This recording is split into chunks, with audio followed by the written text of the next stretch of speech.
Welcome guys to another Age of Empires forecasted game.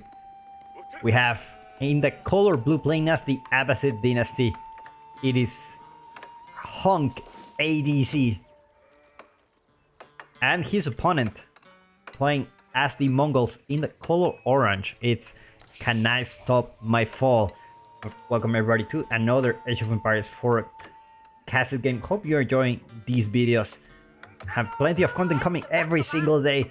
And I think this is gonna be a fun match. I think it's gonna be really fun because we are in this map where you have a river and you cannot cross the map because there is a bridge here, which basically forces your opponent to go all the way to the map if he wants to deny the water.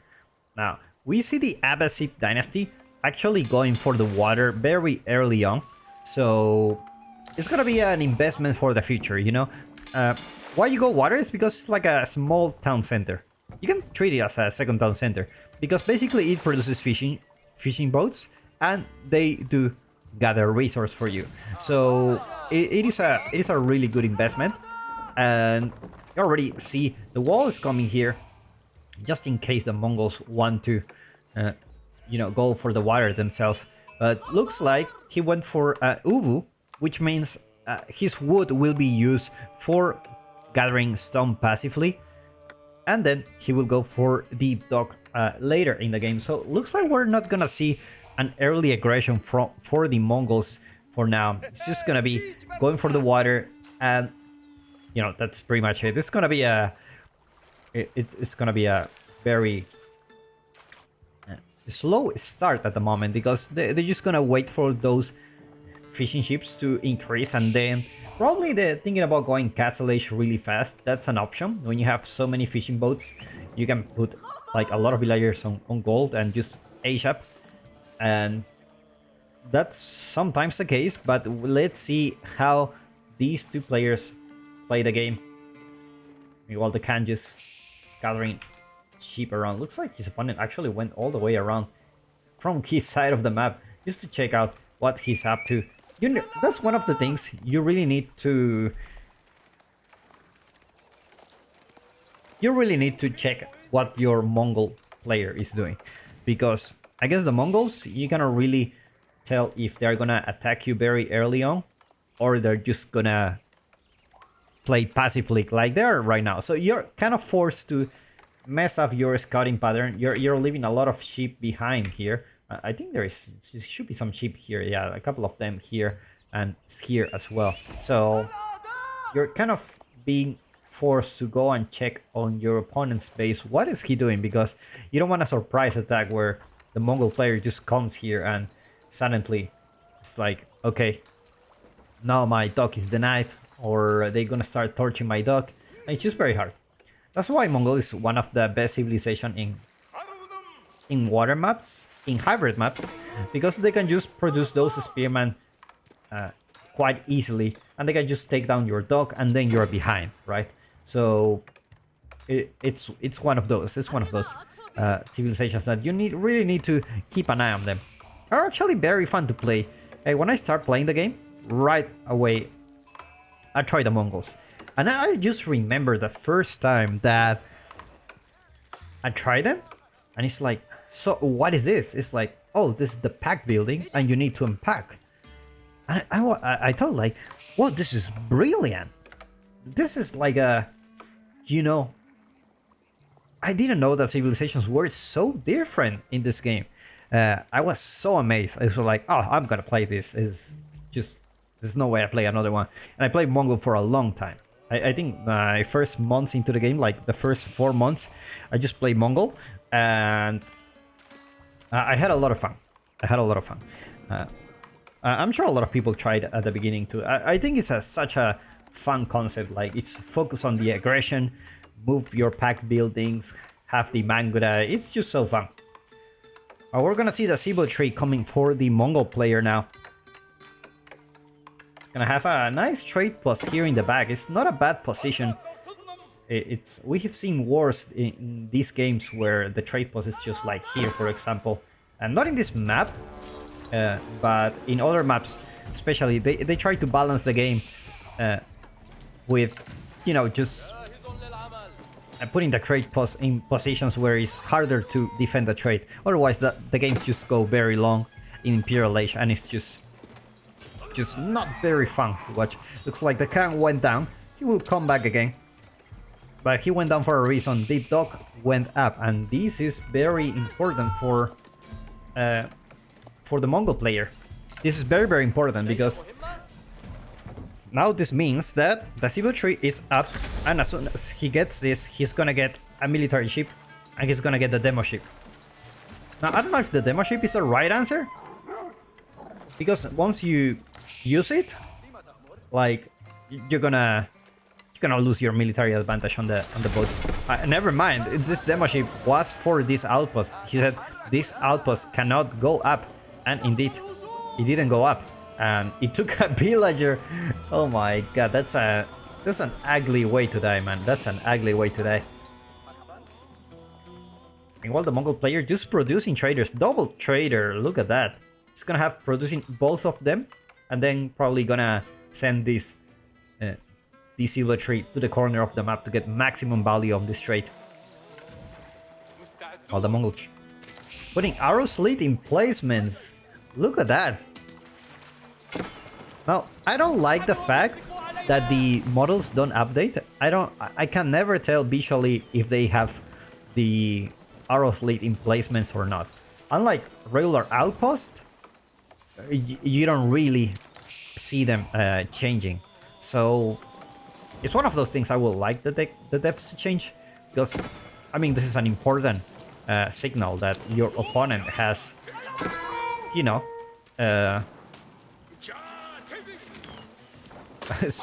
he has an outpost, and you need to know that. So basically, he's forced to fish here on the other side of the map, go to the corner. Meanwhile, the Mongols not really producing units for now. And the good thing about the Abbasid is you get a military wing, you get your units out, and you don't need to research siege engineering. You can just build a ram and just go for it. And looks like this dock is gonna go down. Now, I would like to put a ram here just in case you get a demo ship. Because I don't know if the demo ship will actually take down the ram, but just in case. Look at this. Bakhla 35 ballista to range attack. This looks like a badass ship to me. Badass ship for sure. It looks like this dock is gonna go down. Definitely a wing for the Abbasid, and now he's very well secure in this area of the map. He already has some military ships, and he has plenty of food to work with. Not only that, there is a ram coming here, and most likely is gonna go for the opponent's dock. I already have a couple of units, and the Mongol player is playing very defensively, so he don't have much units. He only have one Keshik. One Keshik is not gonna be enough to take down those military units that you get for free from the Abbasid Dynasty by going military wing. Looks like the light junk will save the day for the Mongol player. He's gonna force these units to go back, and the good thing is this dock is on this side of the map, so they're gonna have to go through it. Meanwhile, a barracks being built as well as a stable. It's like he's gonna have more military units coming for him. Look at the ram. It's like, actually, we don't need to cross by foot. We can just go with the ram and just call the Uber. Looks like the Keshik is just gonna make things harder. You need to take down those spearmen right away. Pinch it, and then coming back to the ram, otherwise you're not gonna make it. It looks like he decides to retreat, you know. I already have a couple of horsemen here. Kang will go down again, and you have more production buildings coming for the Abbasid Dynasty. Not Golden Age tier 1 yet, only one building more to get it. And the spearmen are just gonna get one Keshik, but looks like they're only gonna get one. The rest is just gonna be alive for the moment. Looks like it's gonna use the ram to retreat for now. And the Keshik decides, you know what, I'm just going back. That's all I need. Because in the back of his base, he is trading. And you can already see the villager count is 56 against 40. And that's something you need to do about it. You cannot let the trade going for too long, otherwise it's just gonna be very bad for you. The good thing is your opponent is investing a lot on those traders. He pays 60 wood, 36 gold for this, so he cannot have like a huge military at the beginning. But when the trade already it's ongoing, then he starts getting more gold, and then things starts paying off for him, and then that's when he have enough military units to defend. So you kind of have to go now where the battles are easier for you, otherwise it's just gonna get really hard later when the trade it's up and running. I already see 11 traders. That's a lot of gold. That's definitely a lot of gold coming through him. And we see a couple of archery range as well. It's gonna be archer and keshiks, the options for the Mongols. I hate to see that the Mongol cannot go Mangudai. Just of how expensive it is and how weak they are in the Fiddle Age. Unless they don't get attacked, but you know, they are slower than the horsemen, and eventually they will get hit. But they are an annoying unit for sure. They are very annoying. And I believe in the hands of a good player, they can really do a decent job. They really do.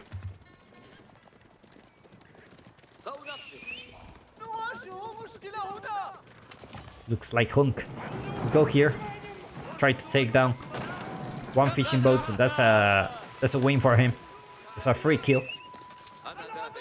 The camp probably gonna die again. Arrows leading placements in these outposts. And now the Keshiks find the horseman, but you cannot fight here. These are horsemen, so you cannot just deep dive into those Keshiks. Look at the armor. These are so good units. So good units. Meanwhile, where is the army for the Abbasid? We don't see it yet. We see a spearman somewhere in the map. I'm not quite sure where they are. Let's take a look at this. Should be here. There you go. Now the army is together. Let's go, guys. Together with the ram. With our Uber.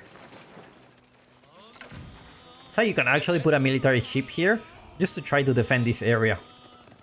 That can actually be a very good thing for you. Looks like an outpost will get built here. Let's take a look at the Mongol vision. Because that's the cool thing about these outposts, is that you get vision everywhere. So you may not have walls, but at least you know where your opponent is coming from. Looks like he killed the boar, so he's gonna be having a good time here with the foot. It's like the villager not moving. You cannot find me. Emplacements are coming through this outpost, and now he's gonna go for attack. The Mongol player, he knows about that. He knows about everything. He sees everything in this map. He's gonna take down the outpost. It's gonna be going down very quickly.